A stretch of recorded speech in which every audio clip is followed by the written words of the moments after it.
आर्थिक संकटात सापडलेल्या एसटी महामंडळाला फायद्यात आणण्यासाठी विविध पातळींवर प्रयत्न केले जात आहेत। राज्य परिवहन मंत्री आणि एसटी महामंडळाचे अध्यक्ष प्रताप सरनाईक यांच्या एका आदेशाने एसटी महामंडळाच्या अधिकाऱ्यांमध्ये खळबळ उडाली आहे।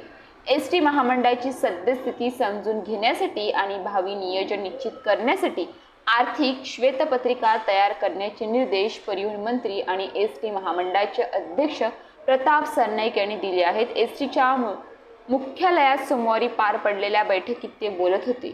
या बैठकीला एसटीचे उपाध्यक्ष आणि व्यवस्थापकीय संचालक डॉक्टर माधव कुसेकर, मुख्य लेखा अधिकारी गिरीश देशमुख तसेच विविध विभागाचे प्रमुख उपस्थित होते। एसटी महामंडळाला दर महिन्याला कर्मचाऱ्यांच्या वेतनासाठी करावी लागणारी कसरत, वाहन खरेदी, टायर खरेदी, इंधन खरेदी, स्थानकाचे नूतनीकरण आणि इतर आस्थापना खर्चांसाठी सुद्धा प्रशासनाची दर महिन्याला आर्थिक ससे होलपट होत आहे।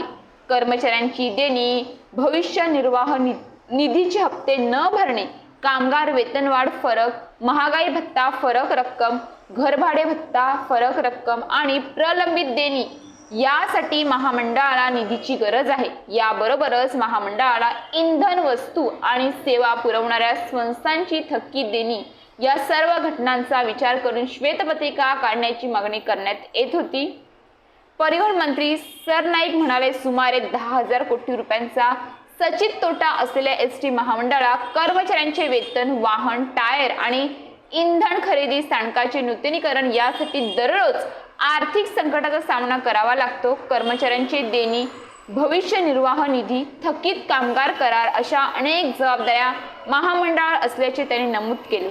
श्वेतपत्रिका काढणे हा निर्णय आर्थिक संकटात सापडलेल्या महामंडळाच्या दृष्टीने मार्ग काढण्यासाठी खरोखरच चांगला असून यामुळे चित्र स्पष्ट होऊन कायमस्वरूपी उपाययोजनांसाठी सोपे होणार असल्याचे मत महाराष्ट्र एसटी कर्मचारी काँग्रेसचे सरचिटणीस श्रीरंग बर्गे यांनी व्यक्त केले आहे।